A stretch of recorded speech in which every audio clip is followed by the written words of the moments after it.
State for days. Let's see. And welcome in to another episode of Too Many Points on the Tell Me More podcast. I'm your host, Mac Moore, here again with Marco Marquez. How's it going, Marco? It's going good. I just finished up Coffee's On with Armand, so the caffeine is flowing. The eyes are wide open, and it's just me hanging out with my dogs, literally. I still have to just throw in some more caffeine, just popping open the Diet Coke right now. I'll get ramped up and right on your level. We'll also make sure to put the link for Coffee's On in the description. I don't know if we'll have it on SoundCloud, but we'll just do it on YouTube and send people your way. Give everybody the rundown of the information of the show and when you guys record. Coffee's On. We're hoping to do it now Monday, Wednesday, and Fridays because that works well with Armand's class schedule. It's just us hanging out. We drink our morning coffee. We stream our morning coffee session for an hour, and we just talk about what comes to our mind. We have we are very engaging with the audience. We want comments because we want to talk about what you guys want to talk about, and we just want you to join the conversation. We just come to what comes to our head. It's the coffee in us. That's what we say. Well, it did inspire me to step up our game. I don't know if anybody's noticed the slight difference. One, it's live streaming. So right now it's just on YouTube, and I'll get it set up for Facebook Live on the next one. I want to do this as kind of a trial run and figure out where we're at. Obviously, all of the podcasts for the Tell Me More podcast, you can find those at SoundCloud, at Tell Me More podcast. We're also on all of the podcasting apps, Spotify, iTunes, yada, yada, yada, whatever it is, name it. And if it's not there, if I'm wrong, tell me and I'll put it on there. Right now, we won't be having comments, mostly because I don't have quite the following you guys do. You have a lot more friends than I do. So it's probably just going to be us for a while. But if you want to bring in some of those guys, and if you want me to jump on one morning and just start yelling about some random sports topics, I'm in for it. I can't do Wednesdays because that's my production day at work. Gotcha. But Mondays and Fridays, that seems to be a possibility. Usually Friday, I'm prepping for a high school football evening, but I definitely have time to stop for a minute and just start yelling about things. And now that you have StreamYard, you don't have to join in by comments. You can just join in by video, hop in on it. Yeah, it's perfect. Like, we'll just jump in on there and give you the extra producing reps. You can figure out how to use, because that's the big thing. I was trying to test this thing out and figure out what we can do. And the number one is this just looks a lot like what I end up having to put together in post when I record on a Zoom call. The only thing possibly missing is how bad my lag is for my when my mouth moves on the video. I can't fix that yet. It's going to need to be a much better computer than I have, and I don't have the money to fix it. So that's what we're going to have to live with for now. I might jump on a phone at some point and just make it less disorienting for our audience. But for now, we have moved the game up. We're going to do live streaming. That's the future, I'm told, and I'm not willing to sit in the past. So we're going to do that, but we're going to do what we normally do on Too Many Points, mostly talk about NFL. And this week, though, there is some good NCAA football action that we will throw in as well, starting with NFL. And, we're out here in Chiefs country. We're both Chiefs fans, so we kind of have to start there. I want to start with the Sunday Night Football game, but we'll just let that wait a minute. Mm-hmm. We'll let people get prepared for us to talk about that crazy action. I just want to talk about the Chiefs and how things are going, because that was a game that every time you looked up, we know what the Chiefs are supposed to be. We know with Patrick Mahomes back there, this is supposed to be an offense that will just put up so many points that the other team can't keep up. This was a game instead. The offense didn't play great. They had too many 3-and-outs, and even then, when they got some promising drives going, there would be something that just kind of third down where normally Patrick Mahomes is gunning. Just little things went wrong, and those drives stalled out. This is in a game where the Chiefs won 43-16. So, I think one of my favorite stats is Chad Henne scored more fantasy points than Travis Kelce, even in this blowout win. It's just nonsense. But what do you think the issue is? The one clever one I saw that made me wonder, and I hate it because it's like a sports radio talk type take where you're just like, let's just do something ridiculous and not go off anything that we're seeing on the field necessarily. But this one could just be right. Is Patrick Mahomes just bored? Like, what is, because we had the offensive line to blame before, but even then people would look at the tape and they were like, sometimes Patrick Mahomes is the one who's like pulling back away from the line too much and not allowing the offensive line to try to get the blocks. And this one, there were, a couple of big plays by the Broncos edge rushers, but they get there. They get there against good offensive lines. This was not bad offensive line play. Week before, they bulldozed the Buffalo Bills defensive line. And so this has just been, to this point, there's not been a single key Patrick Mahomes game. There hasn't really been any bad games because Patrick Mahomes doesn't have bad games apparently. But without that type of performance, is this just he's just already been there, done that, and he's just waiting for us to get closer to postseason action? I think that's me. I hope so. I don't know how I wouldn't have music on anything. I hope not. But yeah. Yep, that was me. See, this is what happens when you go live. We've never had any issues on pre-recorded. As soon as you go live, music starts going off. People start interrupting. All right. Do you want to repeat the question? Or do you think you got it, Marco? Could you repeat it? Could you repeat it for me? I thought we were going, but then I had. So I'll give you a cliff note because I went for way too long talking about the Chiefs offense. But is it possible that Patrick Mahomes is just waiting around? He's been there, he's done that. He just wants to get to the postseason. So right now, Patrick Mahomes, the reason he's not playing lights out like he normally does, he's just bored. Yeah, I really like that you said that's a sports radio talk, because that does bring out the sports radio hypothesis that we have to build sometimes our conversations on. I don't think he's bored. I think he's frustrated because the things that he wants to do, he can't with the offensive line that he has. I understand that he wants to flush out of the pocket and move around and try to get those angles, those windows, where he can just get to his wide receiver. He doesn't like standing in the pocket because I think that he wants to have that window that he can see right in front of him. That way he can make that throw. He's not looking down that way and having to lob it in like we see Peyton Manning used to do a bunch of times. It was so frustrating when he would get all the time in the pocket and he would just connect with his wide receivers with ease. Mahomes, I think he wants to make that, and that's what I do in Madden all the time. It's why I need a scrambling quarterback, and why I use Russell Wilson a lot, is because I like doing the runs and doing the crossbody throws. So yeah, I think that he's not bored. It's just he has a style of play that he does as a quarterback, and he's a scrambler and he throws great on the run. But this offensive line, you got it. Like you said, you had to let him establish first before you can do that type of thing, because they're just like our defense, just like our defensive interior linemen. They're not, I don't want to say flexible, but they're not guys that can be shifty. They gotta have the defender in front of them, because the minute you start making Eric Fisher and Mitchell Schwartz tackles start moving their feet, the minute you have to make them shuffle, that's where they get lost, and that's where they lose the defensive man in front of them, and that's why you see those edge rushers and like Bradley Chubb yesterday, why they're able to get to Mahomes. Because as much as I would love to say he's a great running quarterback, he's really good. He's a really good heavy running quarterback, but he just doesn't have the acceleration that Lamar Jackson per se would have. Because he can beat people with his shiftiness, but when it comes to beating those edge rushers with the speed, it's just something he doesn't have. And if there's not a man open downfield when he flushes the pocket, then it's just, you got to rely on the offensive lineman. But like I said already, it's just hard for them to block and move at the same time. They need that defender in front of them. Yeah, and I don't know. It seems like I would have had a lot of those opinions earlier in the year. I think once the offensive line, like I said, they're not playing bad. They didn't even have a bad performance in this one.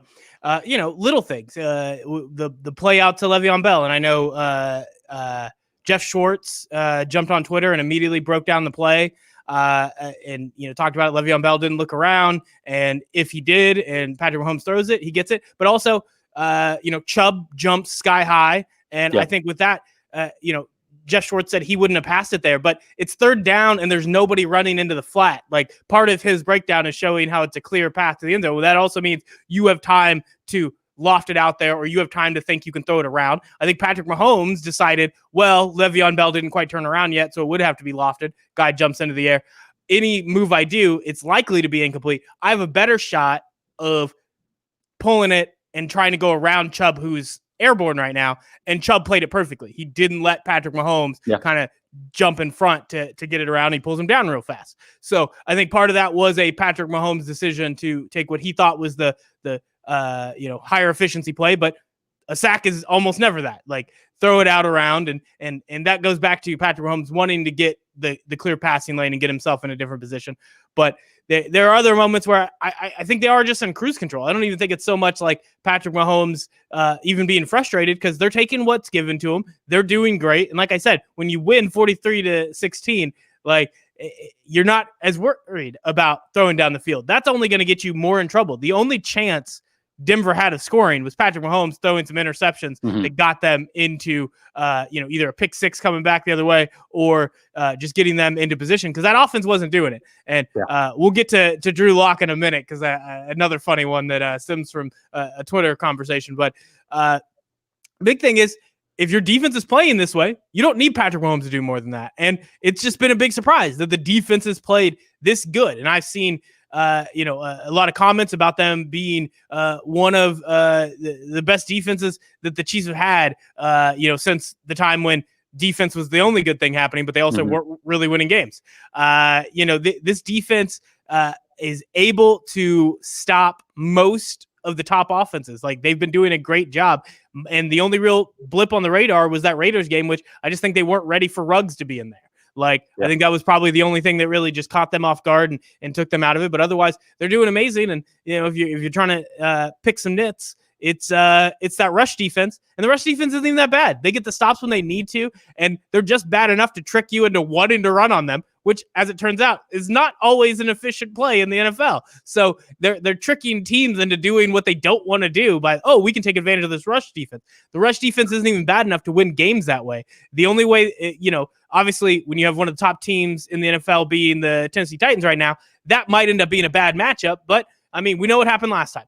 So right now I'm not concerned about that. The rest of the defense playing really good. And so I have to wonder, is that Raiders game that blip, as I describe it, or has the Chiefs just gone really good, been really lucky with some of the people they face, and even, this Broncos offense facing a guy like Drew Luck that you throw pressure at him, and apparently he doesn't know how to read pressure. I have a feeling Drew Lock is about to die for the next 4 weeks, because teams are just going to go blitz all out on him, because unless they make some huge adjustments, he's not very good at reading, going through his progressions, and he's not very good at figuring out when there's a guy who's about to hit him in the face. So he's in some trouble. But I still think the defense we have enough sample size that unless that Raiders was just this is what happens when you face an offense that knows what it's doing and has those weapons to go deep.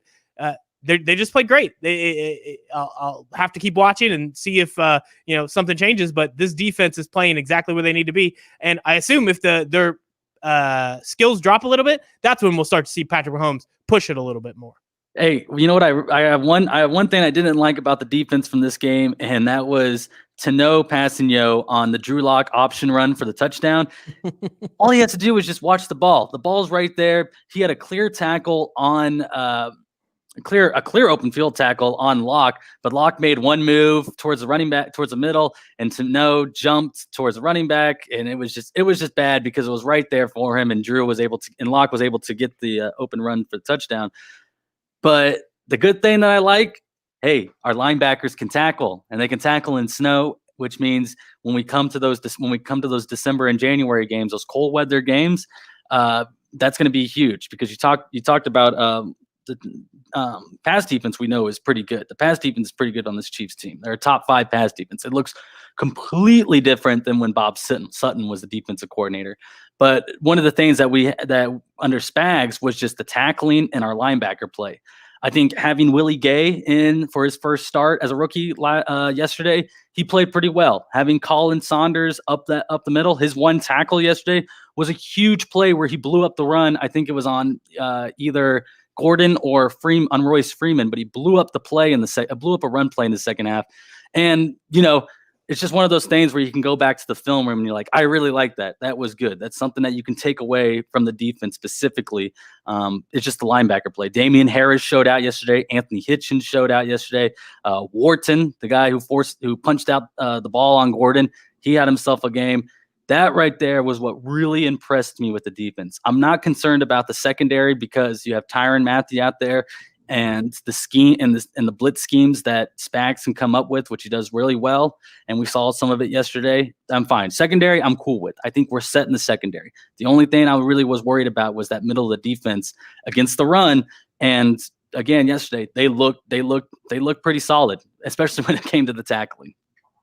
All right. We've covered most of the Chiefs. Before we want to get off this game, I mostly just want to talk about Drew Lock because one that the flea flicker was hilarious. That was a good time, which isn't even on Drew Lock. Like the biggest debacle of the game was it Melvin Gordon that throws it back, and apparently he thinks that's one of the other John Elway QB draft picks. It's like 6'7". So he tossed it really high. He got confused out there.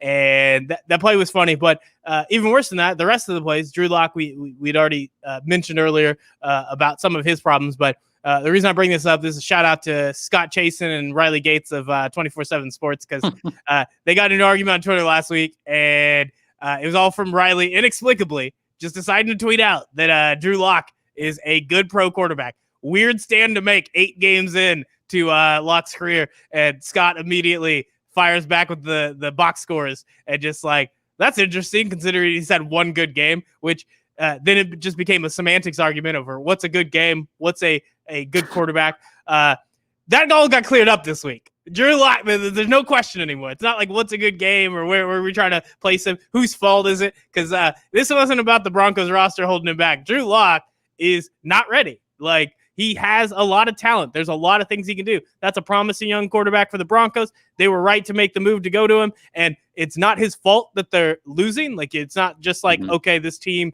ends the season with the losing record. Drew Lock isn't a good quarterback, but there are clearly problems, and you can't decide he's a good quarterback until, I don't know, he can even show that he can follow his progressions. He can show that he actually can read a blitz. Those are basic things that if you can't do 8 games in, that doesn't mean you'll never be able to pull it off. Like, you can't figure it out, but it's not a good sign, and there's no reason to jump on board that early. It doesn't make much sense to me.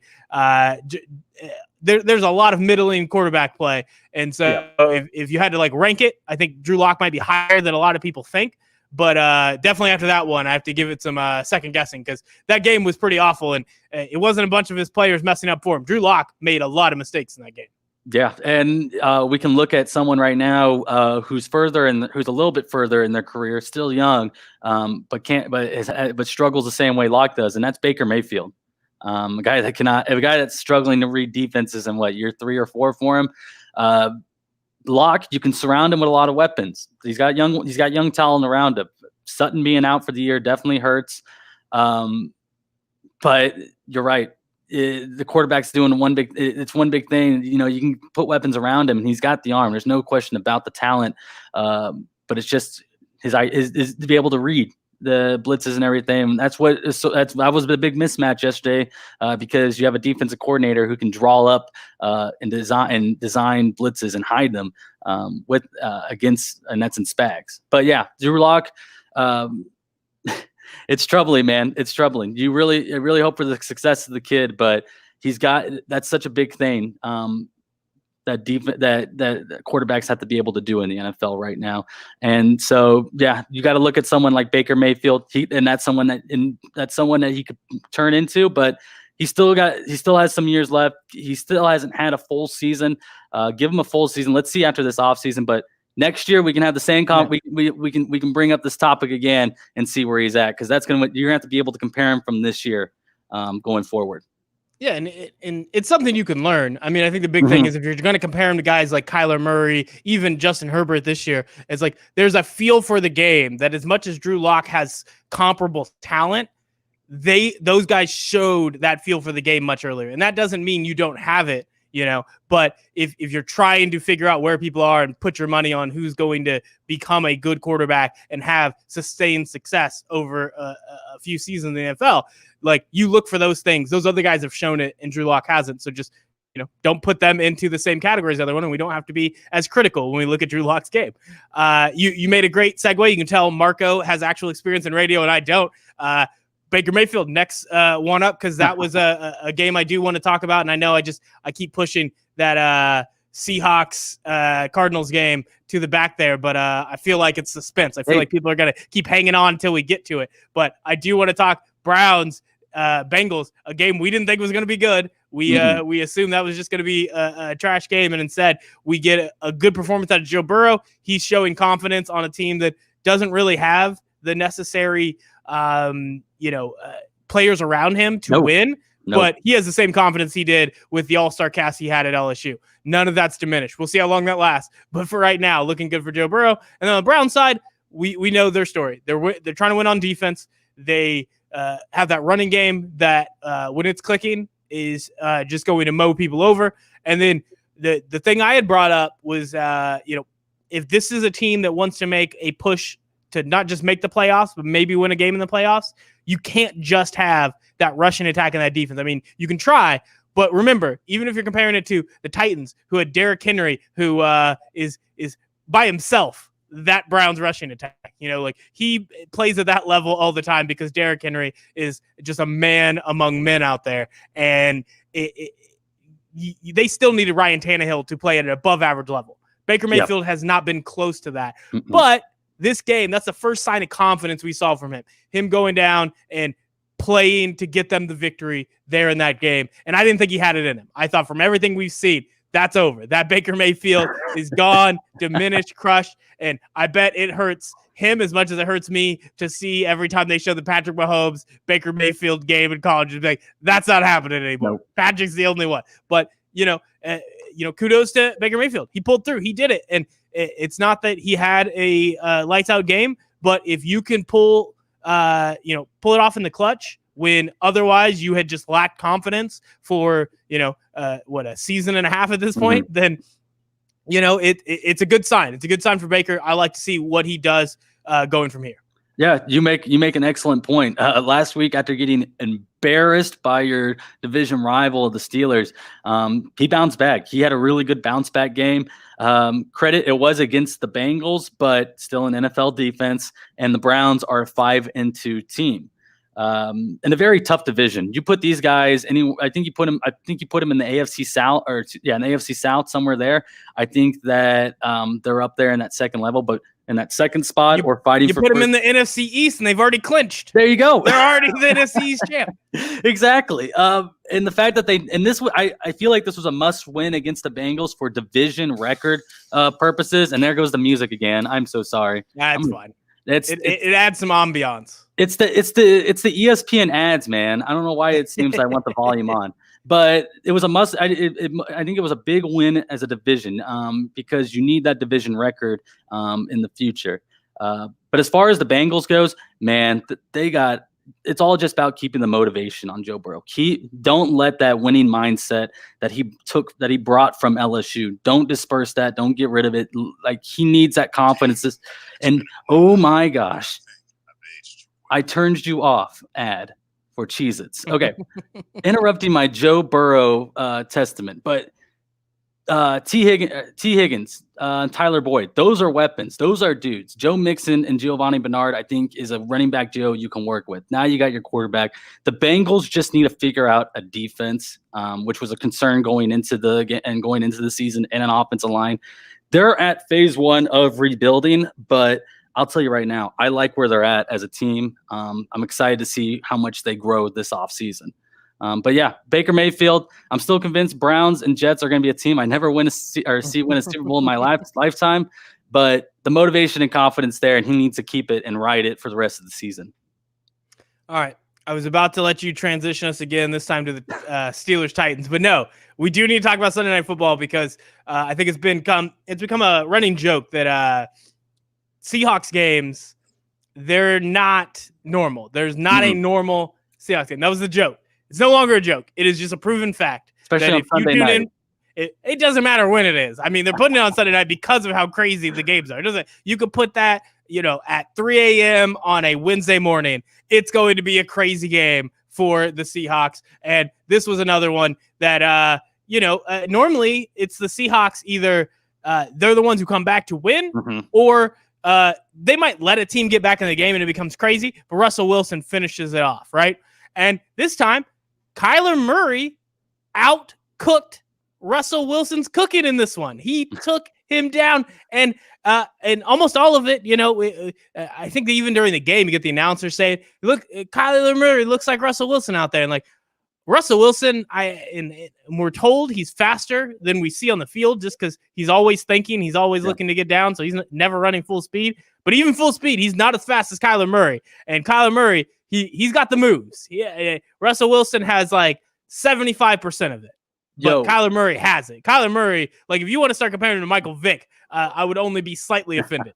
Like Kyler Murray is doing it, and he's, he rests a little bit on the passing this year, but he's starting to figure it out a little bit more. Like he took lumps and came back from it. And that's another good sign for a young quarterback on a team that has a good enough defense. And, obviously they weren't able to show it in this one because you're just not going to slow down the Seahawks, at least not for 4 quarters. And this Cardinals team, if their defense plays the way it's been playing and the Cardinals can even get back to where they should be, considering how good they were last year and they've added DeAndre Hopkins, this was the first game that kind of looked like that. They gave you that sign. And the fact that they were able to pull it off, the fact that they went down the field and kicking field goals doesn't beat Russell Wilson.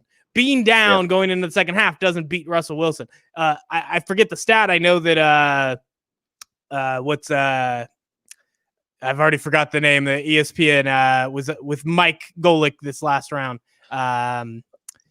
So Trey Wingo? Yeah, Trey Wingo tweeted out like whatever the stat was, which is like basically just never losing with a 4-point lead going into the fourth quarter, with never losing with, a double-digit lead at halftime, all this.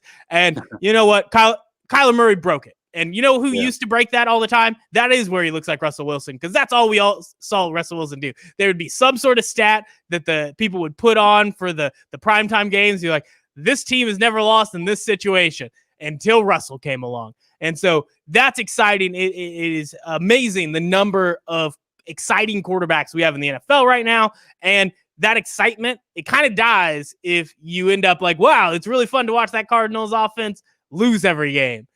When they can get the victory and they can get it in prime time over this Seahawks team that people had pegged as one of the top teams in the NFL, I think there was at least enough people that are like, have you guys seen the defense? Calm down for a second. But that's a primetime win. I had fun watching it, and it was great. I actually missed all of the earlier stuff. Got to watch the finish because I was watching WWE Hell in a Cell pay-per-view. So I just kind of had Seahawks Cardinals on in the background. Eventually, it ends at perfect timing. Jump in and watch the Cardinals pull that one off. So great work. Loved it. It was a good time, and it's always good when the NFL actually picks the right games to put into prime time.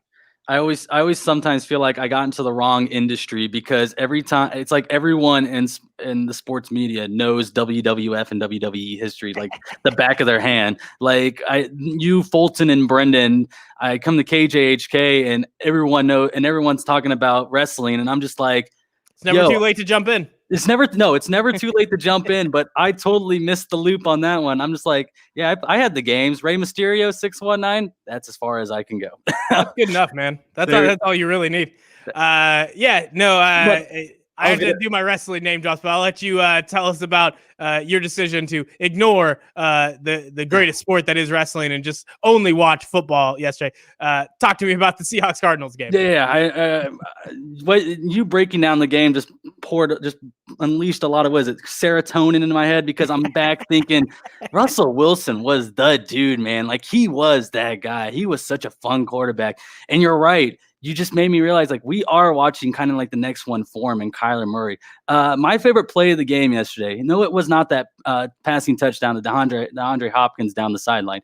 It was the QB draw that God, now I'm forgetting Ryan Gosling's name, the coach, look alike. But that QB draw right there, That was awesome. That right there just shows how much trust Cliff Kingsbury, there it is, has in his young quarterback, Kyler Murray. Because the fact that I can't remember if it was in overtime or if it was a go down to tie the game and regulation, but it's second and long, and you're calling straight up QB sneak. And it was the right call because the open field was wide open.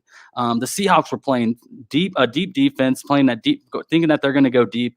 And Cliff Kingsbury's like, nah, I'm just going to run up the middle with Speedy Gonzalez. And that's what Kyler Murray is. He's a short guy with these short legs that just so quick. And it's too fast. It's scary to watch. Yeah, it's like if you take a camera and you start out at the right frames per second and then you like click it up to like the next one. Or I guess the better option is telling people if you've ever watched old TV shows and then you started watching on like a 4K TV and it's almost like watching a completely different show. Like that's watching Kyler Murray run around in the middle of these like 1080p guys who run normally, and he's just so fast. It's crazy to watch. And it's just the acceleration, man. And he's got the arm. He's got the Cardinals team is a very fun team to watch. And I feel bad for anybody that missed the Sunday night football game yesterday because we really saw what the Cardinals team looks like at their best. We haven't even talked about the Isaiah Simmons interception that really helped the Cardinals turn that game around and help them get into that overtime, help them force OT.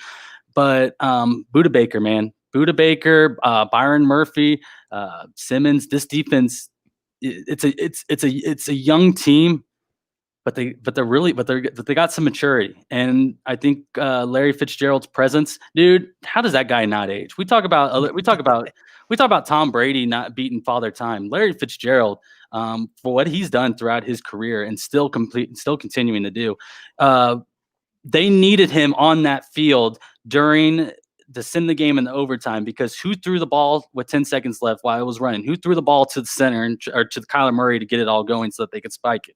It was Larry Fitzgerald.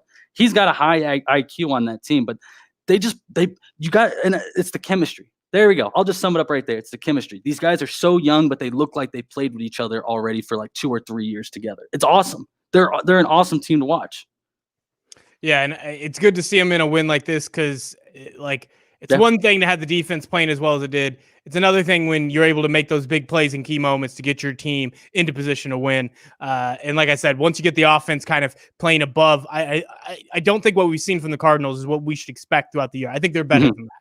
And so that team, if that truly plays out, that is going to be a formidable foe for most of those top NFC teams heading into the playoffs.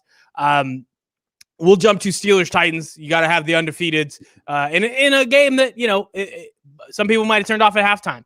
Steelers come out to the big advantage, but from there, Titans defense clamps down. The offense starts to get rolling. They get themselves back in it. Not nearly enough to come back and win, but one of those games where I think by the end, you're like,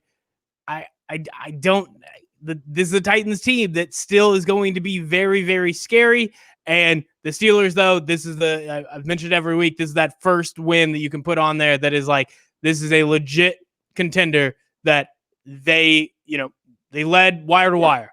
And when you have as good as you are and you're that good where Big Ben, like we said, early in the year was not throwing deep, not doing that. Now he's playing a little bit better. He had some mistakes in this one that almost let the Titans get back into the game. But you have a team that is rolling. He's got Chase Claypool out there. He's got, you know what, honestly, I'm only saying Claypool. He's played good enough for me to name drop him, even though there's like 8 guys on that offense that you could just name that are really, really good. And despite Big Ben not playing up to, his standard, at least not consistently, he does at times. He still has it. He still gets it out to those guys. And then you have a defense that just, they just maim people, and that's good enough. They get things done, and that's going to be a tough team. But I don't walk away thinking like, I hate when you lose by a field goal and all of a sudden you have something to work out and fix.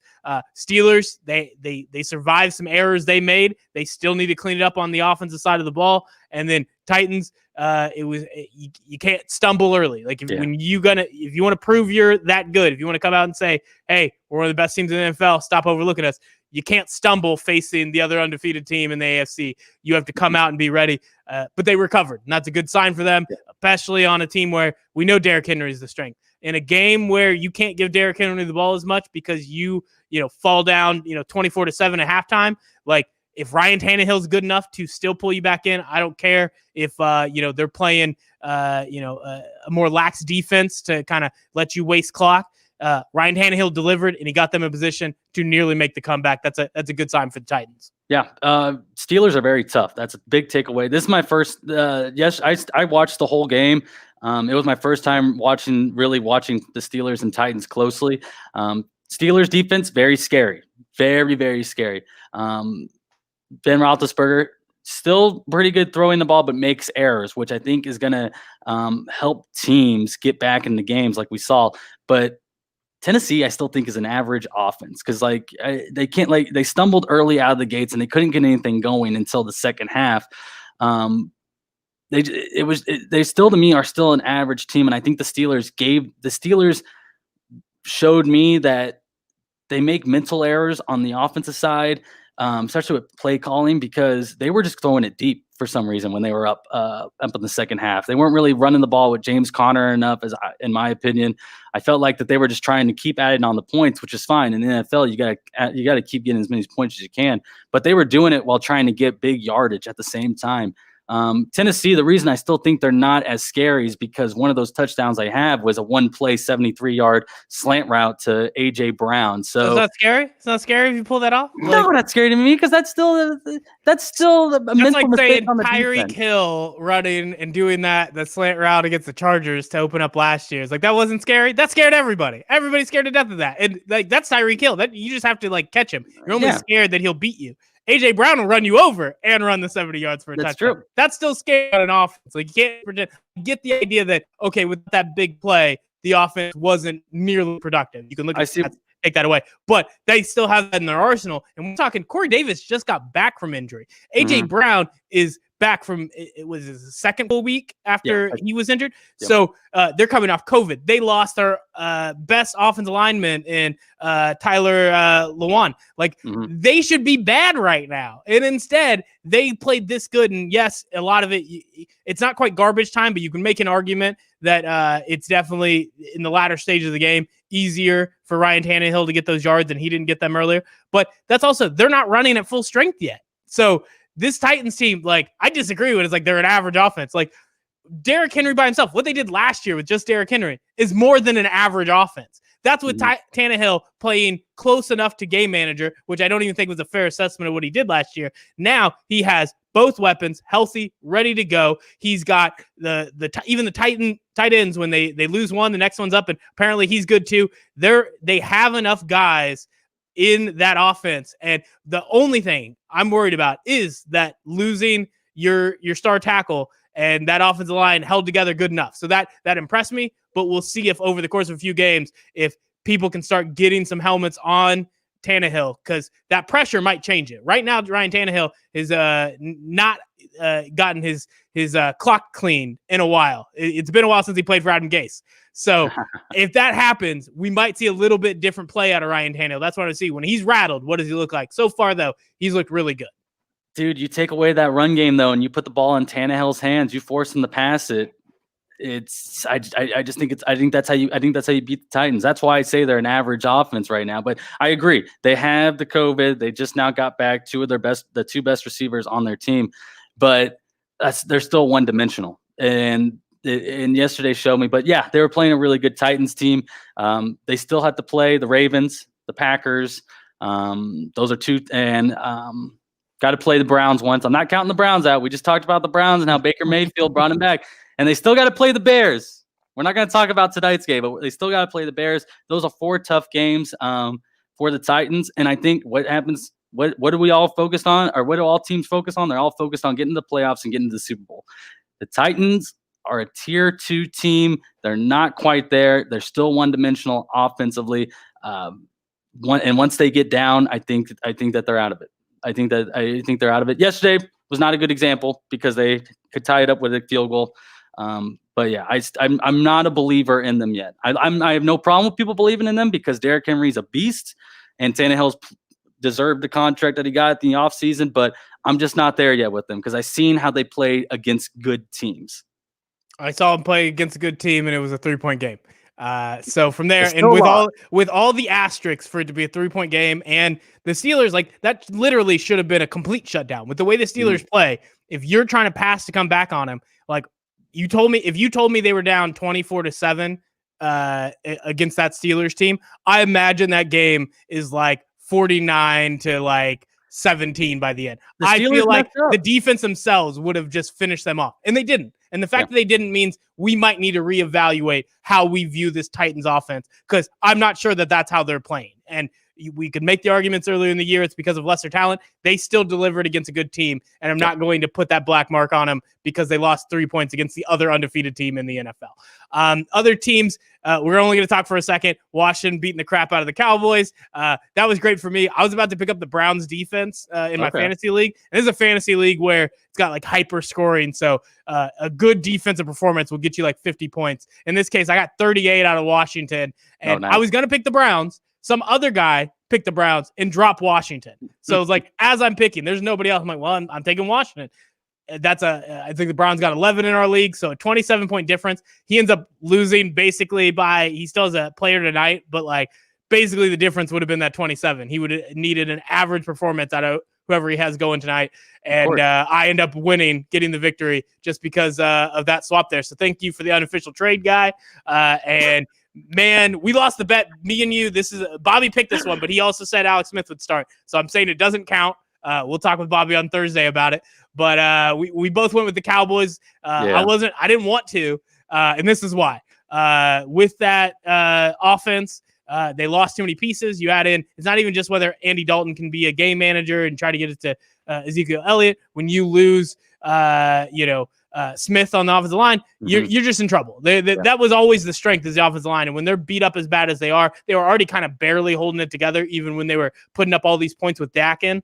Yeah. This offense is awful, and Washington doesn't even need to be a good team to beat them, but they also have a defensive line that was able to just crush them, and this one was just sad to watch. Even if you hate the Cowboys, James Madison got in. James Madison got in. That's all that mattered. I was hoping he would get in, and he got in. That's not his name. That's just cool. You should have bet on it. You should have bet that he was going to make it the game. Is that the first time James Madison has had any player start in the NFL or been into a game in the NFL? I don't know, but this next week, if he starts for the Cowboys, I'm curious how many times two FCS quarter against Carson Wentz. So that's something I'll be on the lookout for. But that's if he starts. But it didn't look like it shouldn't. I don't even think this is Andy Dalton injured thing. It's just like just throw the other guy in. Fine, your season's over. Andy Dalton, like, either trade for somebody, go get Ryan Fitzpatrick from the Dolphins, or just let the kid from James Madison play. Packers get 35-20 victory. Aaron Rodgers, comes back and performs even without Aaron Jones there, which another sadness for me. I have Aaron Jones on my fantasy team. Barely survived that loss there. I don't have much to take away from that. Do you have anything? Or I want to jump to Tom Brady and the Buccaneers and Cam Newton Patriots. So Tom Brady playing lights out. 369 yards. Nice. 4 touchdowns. And this is against a Raiders team that, we mentioned earlier with how they played against the Chiefs. They were starting to play more downfield. They were starting to maybe be able to compete in a shootout like this one. Not so much. 45-20 for the Buccaneers. And I wonder how much would be playing up how great Tom Brady's doing, if not for the fact the juxtaposition versus how bad Cam Newton is playing right now for the New England Patriots. Do you think this is legitimately just with the weapons Tom Brady has, with the way they're playing and the fact that they might be, people are arguing, the best team in the NFL and pretty strong case for the best team in the NFC right now? Do you feel like Tom Brady would be getting the same amount of love, or is a lot of it this, look, Tom Brady's doing so well without Belichick, and Belichick, which everybody made the argument, he'd be the one that do just fine no matter who the quarterback was, is struggling right now with keeping that team on the right track? Yeah, and we talked about it with Bobby last week. Dude, weapons matter for a quarterback. You got to have weapons. And Cam, I think, has one of the worst wide receiving cores in the NFL. It just really hurts right there. The Patriots are hurting. Belichick's a good coach, but I think he's more on the defensive minded side when it comes to scheming up game plans for the team. Brady, he's the GOAT. But when you put an older GOAT around Chris Godwin, Ronald Jones, who's having a breakout, who's having a really good season, going up against critics, what he's able to do down there in Tampa Bay right now is just that. Dude, it's Tom Brady. It's Tom Brady with good receivers. We saw it in New England. We're gonna see it. We knew we were gonna see it in Tampa Bay. We've almost never seen in New England him have this crop. Like this is Very one true, that yes. you could. I mean, he's always had the guys, one or two guys. He's always had one or two guys. But those guys were, Julian Edelmans. They were Wes Welkers. Like you have to go back to like the undefeated regular season and like Randy Moss, Wes Welker, like three other guys that are like pretty good. Like I don't think that's a better receiving core as good as Randy Moss was at that level and with Tom Brady throwing the ball. And obviously that offense was just lights out, but they were also lights out with the running back play. But when you're talking just wide receivers, like he is at nowhere close. And definitely that's 1 year that can kind of compete with the grouping of having Mike Evans, having Chris Godwin. Like they have the tight ends. You have Gronkowski coming back and looking healthy. Like that is a scary group that they've assembled there. And there has not been that positioning. And then you add in the fact that normally Tom Brady is trying to figure out how to manage this offense that's just kind of holding it together. And he's on a Buccaneers team. He's got a coach that wants him to take shots. They want to make those big plays. They've built a team for that. So those stats are going to pop out even more. Yeah. And I think that the biggest thing for me, though, is there's this kind of like extra thing that it's not so much that Tom Brady's getting that elevation to kind of put in the Bill Belichick. It's that Cam Newton is getting extra critiqued for how bad they are. But look what Tom Brady did with that same crappy core last year. And it was like, they had the best defense in the NFL, and half those guys opted out because of COVID this year. Yeah. Like that is not the same situation. But the scarier thing for me is I think there was kind of a line of thought, and I'll admit I was on this bandwagon. I thought the Patriots skill players, there were guys who were young, who weren't there last year that could put it together this year. I thought, you don't expect first-year wide receivers to be good. If they are, that's a bonus, but you expect them to have to learn it by year 2. N'Keal Harry, for a second, looked like that might happen. Nope, that was just Cam Newton playing out of his mind in that Seattle game, which still doesn't make sense other than the Seattle defense is terrible. Like the way that these skill players, and you start adding in, what they've used for getting Sony Michel, who's the guy, Damian Harris that they got, and Damian Harris isn't even playing bad, but the rest of it's missing. I think that ability for Belichick to magically get offensive linemen together, maybe there is something to Tom's ability to understand the system, to understand, helping the offensive line set up protections and navigate those protections if they do fail. And that probably was a benefit. And Newton being a guy who wants to run away from it, that offensive line is what you were talking about with Patrick Mahomes earlier. That's what the Patriots experience right now with Cam Newton. Like they're not sure how to block. They're worse than they've been in years. And you add on top of that they're blocking for a completely different style of play from Cam Newton. It's just not working right now. And they might be able to fix it. The biggest problem is even if you fix it and you get them back on the right track and you get this offense as good as it was last year, that wasn't good enough with a number one defense that isn't there this year. This Patriots team, it's not the same. Don't compare it to Tom Brady. You can talk about how good Tom Brady's doing and how people might have oversold how old he was. You can't use that comparison to take down what Cam Newton's doing. The problems with the Patriots deal with the people they lost on defense and the fact that, they're going to have to start drafting skill players just a little bit better going forward. In every breakup, there's one person that thrives and the other person that doesn't. They kind of suffer. And right now we're seeing Brady's thriving in his new relationship, and Belichick and the Patriots, they are not. They're doing the exact opposite without Brady. They are suffering, and COVID was a big reason, like you said, taking away a lot of that defensive parts. And they thought they could rebound with Cam, but they're realizing that no, we can't just have a rebound. We got to go and we got to build ourselves for something else. And there we go. That's what we'll just see. The Patriots are going to be in rebuilding mode. It's a good thing that once the COVID thing is done, who knows what next season will look like, but hopefully that will bring back more players on their defense. But yeah, you're right. You said it right there. They're missing a lot of keys on that side of the football. So I will say for the idea that just like there's one person who wins in a breakup, I couldn't off the top of my head think one where both people won. But there definitely are both people lost, and just ask Kirk Cousins and the Washington football team. Neither one came out of that better. I think the only thing Washington won is like at least we weren't the ones who paid him too much money for absolutely nothing. So yeah, there are ones where both lose. And give me some time. I'll come back on the next pod. I'll think of a few examples of both people winning in a breakup, but don't have one right now. Shaq and Kobe. Thinking Chargers 39-29. I think there's something for Justin Herbert, but we've talked about him a lot in recent weeks. I don't think anything really changed other than there's still a few plays a game where Justin Herbert, it is this next level. He is a athlete that is hard to stop. And then when you add in the arm, like the only comparison, and I don't want to make it because of just how good he's played and the people he has around him, but like that's like a Patrick Mahomes type like combo of being able to be that athletic and to have just a cannon on your shoulders, and to do those and to like even be somewhat understanding of how the NFL game works, to come in and know where you need to be. Obviously, Justin Herbert's playing nowhere close to the level Patrick Mahomes did when he got put onto the field for the first time with the Chiefs, but like that combo, when you look at it, there's nothing but like just Chargers have to be happy with that. And I don't know what a 39-29 victory over the Jaguars mean, but it's good to see that Justin Herbert keeps moving forward, and we keep seeing that. There's just moments where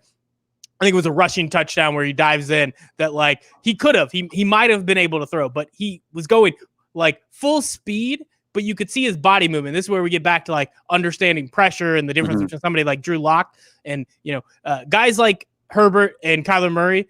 They're running full speed and can on a dime stop and throw the ball accurately and to the right guy, not misread it and think some guy's open and it ends up being an interception. They're seeing this, like we're watching them go 100 miles per hour, but they're watching it in slow motion. And when you just see that and you see Justin Herbert, like it's a body language that you're like, he is ready to make either play. Whatever the right play is, he'll make it. In that moment, he decided to run and he dove in, and lucky he's a strong boy out there, because that's the little scary part with somebody like him is when you're that athletic, what happens when you get hurt? And if you get yourself, if a big part of the offense is you making those plays with your legs, that leads to more opportunities for you to get hurt. You got to take care of yourself. And, if we're going to have that conversation about Lamar Jackson every year, like what happens if he gets injured, you got to have that about a guy like Justin Herbert, who's actually putting himself into dangerous situations a lot. So be careful, Herbert. Like things can change quickly with 250-pound linebackers that are, running a 4.6 at you and hitting you. So be careful. I think that's the last game that I want to talk about from this week. Jets covered. What? Jets covered. That's all I got to say. I guess I'm still on the Josh Allen for MVP. So that bandwagon is just wrecked into the side of a cliff in the Rocky Mountains. So I have nothing left. I don't want to talk about that for too much. But Josh Allen still this is the best part. And this is the argument I made at the beginning of the year. Josh Allen on bad weeks, or in this week where they got shut down by a terrible Jets defense for a half, Josh Allen still found a way to give me like 20 fantasy points. So he has the highest floor in the NFL, and like just have him on your fantasy team. The fact that I got him in like the 7th round, it's just that's a crime. Like, not a good sign for the Bills, but that's part of what you have to do. Sometimes you have bad games. Sometimes it's against bad teams. Nobody thought it would be against the Jets. But you have to win. That's the key. Like, no matter how bad it is, you can't lose to the Jets. And as much as they have some things to fix this week, they made sure to get out with the W. So that's the biggest takeaway I have from there. Now we're going to go NCAA football, and we have to talk about it. We haven't talked about too much NCAA football this year because one thing that we're going to talk about in a bit, which is just feels odd. We just got Big Ten football back this week, and Pac-12, 2 weeks out? So NCAA football felt weird, but the first one I felt, okay, we have a real upset. And I know people got super excited. Oklahoma was down to KSU. And other than like the comeback, I don't think that was that surprising. I don't think that was that big of an upset as people played it. If they would have lost to Iowa State the week before instead of the week after, than it would have been. And, I have this listed as like an earthquake type upset. I think the 2 losses, and definitely if Oklahoma would have lost that 3rd week to Texas, we might have been able to shoehorn this in as a very long earthquake-like series of upsets. Penn State going and end up losing to Indiana just by inches. The ball reached out. People are still arguing. We're looking at photos. There's already an entire conspiracy built around this in a day. That's exciting. I was excited. Anytime we can get people just sitting on one side or the other yelling at each other over something that is somehow both definitive and impossible to differentiate. Like that ball hanging over and you're like, that's in. That's over the line. It's also out of bounds. Ah! And people are just yelling at one another. Love it. I love anarchy. It's a good time. I didn't get to watch that one in live time. I had to watch the highlight of it afterwards. Marco, were you watching Indiana, Penn State? Oh yeah. That was the game I had on after K-State KU. Where are you? Where are you at? I thought it shouldn't have been a touch. I thought it shouldn't have been converted. So is the rule like if you're over the out of bounds line? It's not when you touch, right? Yeah, you got to be over. Because I'm going back to the Dallas and Oakland game like 3 or 4 years ago where Derek Carr had fumbled it in the back of the end zone and it ended up being called a touchback on Oakland. That's where my head went. But I'm trying to remember now, and I don't want to play the video because sound, but I'm trying to remember if the ball went out in the back of the end zone or if it went out of bounds. That's the only thing that I am stuck on. But I really thought that he was short. I thought the knee was down before the ball had touched the plane. See, I won't say knee. So it's like, once again, I need the rule book in front of me, and I wasn't watching live, so I didn't have them repeat it like a dozen times as they're going over video replay. But if the rule is him touching, I don't think he was down. I think he went and he was over the out of bounds without touching, and he got the ball in a position where most of it was out of bounds, but the corner of it made it in, right? Before he ever touched. Because there's a photo online that the lady has this perfect one. I forget her name, but she tweeted that one out, and you can see it. That is, in my mind, that ball, like, you can't see that it's over the line, but you know that's that end of the football has to be. The point is over the goal line. And he's not touching down out of bounds, but most of him is already ready to go out of bounds. Yeah. So I don't know what that rule is. If the rule is about being over the out of bounds line, and like, it's because I've seen that. I've seen people go over the pylon and like, yeah, but technically he was out on this side. Mm-hmm. But if it's about touching, he did not touch. He had that over there. And in my mind, that's what the rule should be. Whatever it, like in my mind, the rule of what it should be is he scored a touchdown there. He might not have scored a touchdown based on how the rule is actually written. Mm-hmm. And in that case, change it, because I want that to be a touchdown. I want Indiana, and not just I have no stake in it. Penn State had been bad enough for long enough. I don't care that they were the top team and they're the ones who got the upset, being what were they, number 5 ranked, something like that. 8, yeah, 8. So I'm not going from that perspective. It is entirely from, I think if somebody reaches out that way, unless you can definitively say they touched down and the ball wasn't over the plane of the goal line, that's the only way. And in my mind, he made it. Like that ball was in. He didn't touch the out of bounds line yet. He didn't touch down yet, even if half of the football was out of bounds on the other side of the pylon. But that's me. That's where I'm at on it. I looking at the highlight, that got me juiced without even watching the rest of the game. I was juiced watching him dive into the end zone there. I know Penn State scored a touchdown in the fourth quarter when they had gotten the ball back on Indiana. They had just stopped them on 4th down, and they were going to. There was 2 minutes left on the clock. They should have ran it out. Running back got a hole, found it in the end zone. It was like watching the Giants and Patriots first Super Bowl meeting back in 2007 when the Patriots wanted to run out the clock, but the Giants I can't remember who the running back was. I can't believe I'm drawing a blank, but they let him run it in for the touchdown, and that gave him a chance to go down and get the ball back. And Indiana pulled the same thing. They let the running back go in the end zone when he should have just fell after the first down. So that right there is what really was the mental lapse for Penn State that got them in the position to lose. But the game was in hand for them, and right there, Indiana thinking strategic. Mike Vrabel, props to the coaching dude on that one. They were thinking 2 steps ahead. The Falcons just did that with Todd Gurley falling on the line and letting them, and they lose once again. And that's the Falcons thing to do. Like, they had the game, they finally could have won, and they let the Lions of all teams get the upset because of that. I think it might have been like Brandon Jacobs, maybe, that was the Giants one back years ago that fell in. So those are moments where you got to know what's going on, and it's good for Todd Gurley. Like, sometimes they score and they're like not sure, and Todd Gurley was just distraught. Like, you've never seen anybody that upset that they scored a touchdown before, but he was right. They ended up losing. So that was the big game from the week. I'm not sure there was another one that really stood out, but like we said, with Big Ten football back and Pac-12 football on the horizon, there's probably going to be some big matchups. We're just going to ignore the COVID factor for now because I just can't talk about it anymore. Fans, if you're going to go to games, just follow the rules. That's it. That's it. Like, the rules aren't even strict enough. If you can't follow these rules that are poorly thought out to allow you to be at the stadium, come on. Like, they're not even making it hard on you guys. Just follow those rules. It's a very low bar right now. That's for all levels of sports, high school, youth. And I've seen high school, like, most of them are following the rules. I still don't think the rules are solid, but that's my opinion, just going off of scientists and whatnot.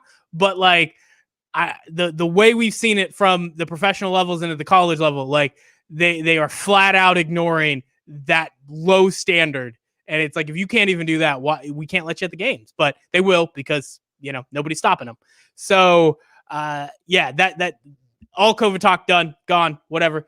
KU football, that's one that I don't know how long I want to talk about it. I want us to just be quick with it, but I do feel like we're in a weird spot because we're starting to see the tide turn for people that were just kind of like, give Les Miles time, let's figure it out. And now everybody's back to where we normally get to, which is like, Les Miles hasn't fixed anything.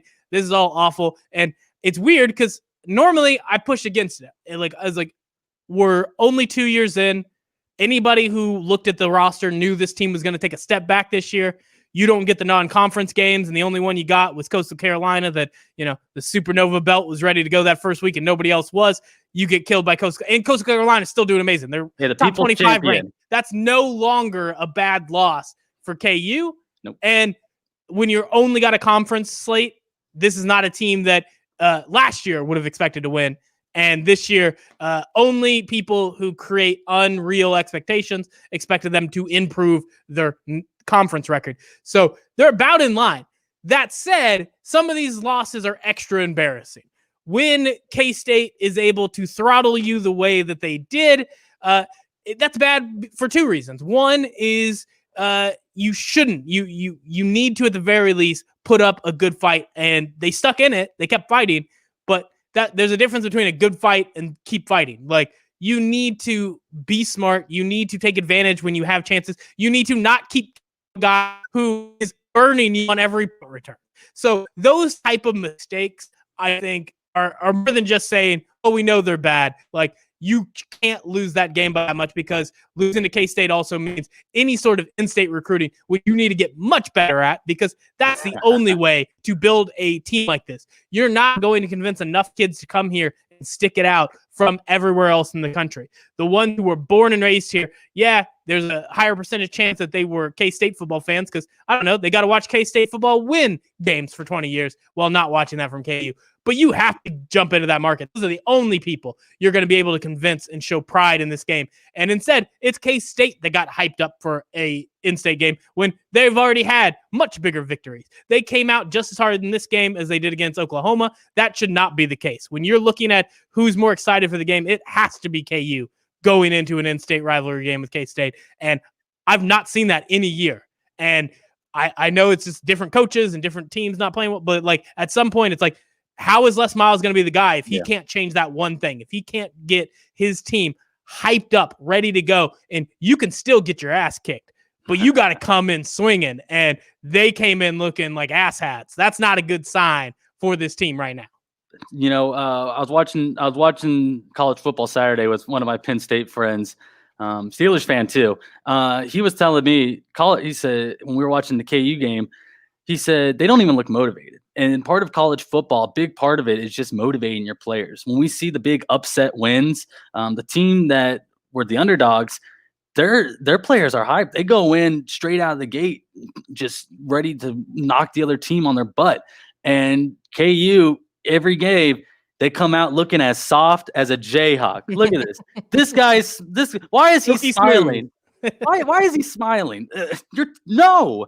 They go out there and they don't even look like they want to play football. And I know I'm not trying to be harsh on the collegiate athlete, because right now every athlete is going through an unprecedented time. Everyone's going through them.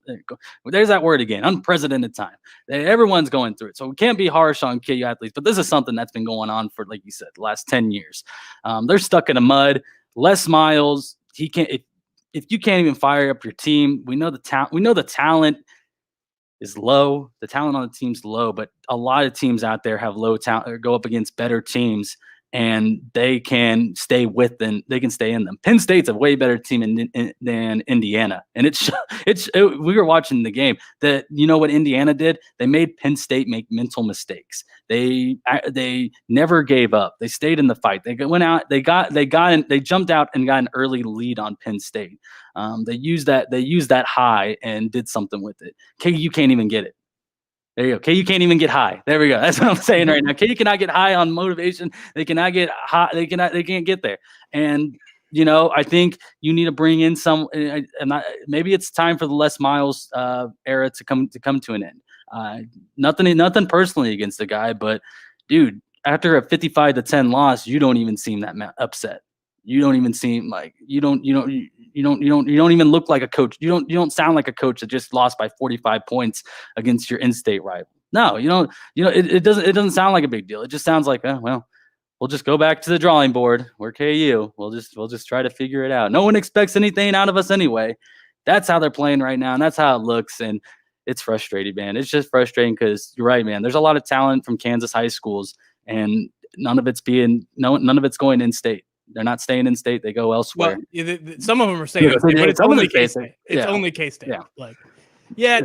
The other thing, you mentioned it where you're we look at each coach. They all look the same. The records look the same. This is a epic level of futility that we've never seen before. And we always talk about it like, this is what happens with programs. No program has had as many resources as KU has had and been able to be this bad consistently for a decade. Like, it just doesn't happen. And I know it's tough because in their, being in the Big 12, you just don't have enough games that you can win. And a lot of other programs break out that way. But we've seen other Power 5 schools be in the depths and bring themselves back up. The idea of just continuously blaming where Charlie Weiss had us. The biggest problem is I didn't compare David Beatty to Charlie Weiss, but it's getting close. I'm like, the way you just described Les Miles just sounds like Charlie Weiss. Yeah. And that's a problem. Like a guy who's getting a payday coming in, and he's fine with whenever you're going to let him go. And in this case, it might just not happen because, him and the AD are close.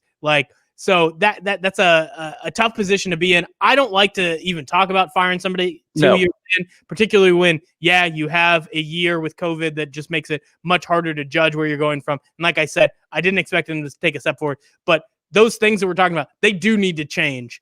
And when you have a coach that is sounding like they don't care, not pointing to the issues, like too often, and I get not just like burying on top of these kids and talking about how bad something is, but eventually you have to. That was the Mark Mangino way. Maybe he went a little too far sometimes, but at some point you have to, when you have a unit playing bad, you have to tell them they are. You can't keep talking about it like they're doing good.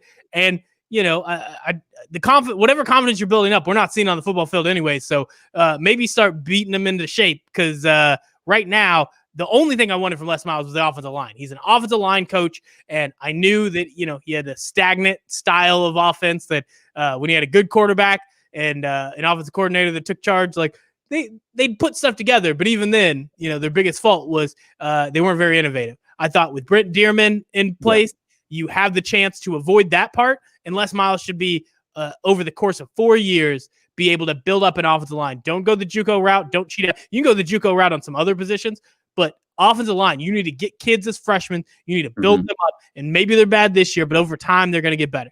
So I'm not ready to say anything about firing Les Miles in year 2, but by year 3, if you're not starting to see that come together, if that offensive line looks as bad as it does right now, then it's like,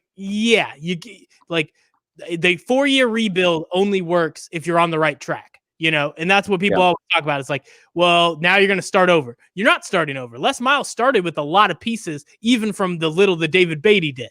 Like there was stuff there. Now, a lot of them end up graduating. And then, like I said, you kind of fall back. And then how much can you keep building on that? But if you waste 4 years on guys who aren't moving in the right direction, that's a problem. I think 3 is probably that time frame. And so one more, if by you get through this and by next season, if he doesn't have an offensive line that's competent, then he's out. I don't even care what the rest of the team does. I don't care how much they lose by, how many games, but that offensive line, it doesn't look like a college offensive line. That's the problem.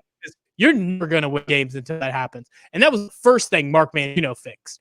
He fell into Todd Reesing being really, really good. He had a bunch of 2-star wide receivers that he whipped into shape, and then he lucked into Aqib Talib. Aqib Talib was like a 3-star, right? And he ended up becoming one of the best players in KU football history. Like, there were some guys that were luck. There were some guys that it was about building them. But the number one thing Mark Mangino did was he came in, he built an offensive line. And we've really almost never had that. Like, at most, you've had a couple guys who were like, Akeem Adeniji, who stellar, but he's the only guy out there doing that. And if you don't have that offensive line, stop talking about quarterbacks. Stop trying to figure out if a quarterback is good when he has some good talent to throw it to, but is getting murdered every play. Like, just stop. Like, that's probably the one thing about KU football Twitter that kills me. Is like, Montel Kozart did amazing at Boise State. Now, he wasn't just this, he was one of 2 quarterbacks, but his stats were so much better.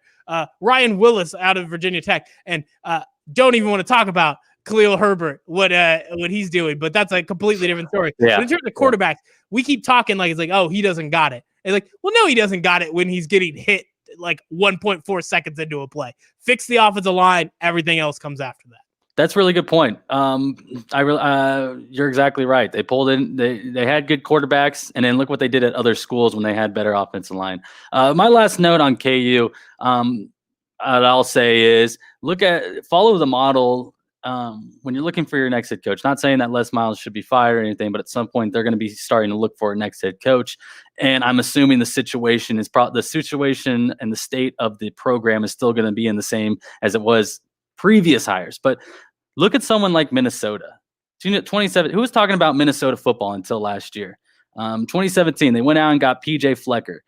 And in year, was it 2017, 28? So year 3, they are going out and competing with some of the best schools in the Big Ten. I can't remember who they got their big upset win over last year. But that's a program that went from no one heard of to where now you're getting now you're being discussed in one of the best college football conferences. And he also went and got one of the best Kansas high school players last year, and I believe his name was like Kai. I can't remember his last name. Kai something. He's a Topeka West kid. Came down here and got him. But yeah, there you go. Just one of those guys who can motivate his team around him. They got the rowed a boat. they got something going now. They got fans that are behind him too as a coach, and dude just got a lot of energy. And look what that got him. It's got him recruits. It's got him fans. It's got his team competing against Ohio State's, Michigan's. They're right there in the loop, man. They're right there. Minnesota is a program that I really like, and they really have come a long way up. Yeah, and I don't know what it is. I don't know what there are so many things that can factor into why this has been such a long road for KU and why they have made so little progress. And every time they make a tiny little jump forward, it's 1 step forward, 2 steps back most of the time. But fix the offensive line, and the rest of it, like, you could start to figure out over time. You could start to decide. And that's why I was excited for the Les Miles hire, even more than kind of the celebrity of it. Like, it was entirely that I thought on the celebrity side, he can keep the recruiting going and be somebody who can convince guys not to leave as they watch a really bad season happen. But that only goes so long, and then it's out the window, and we're pretty close to that. We're watching players slip away already, so you're already in trouble in that spot. But it was that offensive line. I thought that was his bread and butter. That's what he does, and even if he tries to get us running more than we probably should, at least the offensive line. If the offensive line is good enough to run, eventually you know, fire Les Miles and put Brent Dearman in charge and let him start passing. But you need that offensive line. That was supposed to be what he did. Hasn't done it. You do that, things can change. But yeah, right now it's hard to even finish watching KU football games. And maybe that's why I keep missing all the good NCAA football games. It's too much time having KU on there. But I promise that's it. We're not talking about KU football anymore until I'm still trying to get Shane Jackson booked for one of these. We'll talk about it if Shane's on, but nobody else. He's the expert. We'll get him on here. But otherwise, we're done talking KU. We'll only talk about games that matter. That's all we have for this episode of Too Many Points. Sorry there were no good bets. But going into Thursday's show, we're going to try to have bets for NFL Week 8 for whatever week NCAA football is on right now. We're going to have all the best bets for you, and we're going to somebody's going to start eating filet of fish. We keep making the filet of fish bets, but I'm not sure anybody's eaten it yet, except for me. I eat them every day. But we're going to get there. That's all we have. Thanks for tuning in, and excited for the future of the Tell Me More podcast with live streaming. Bye, everybody.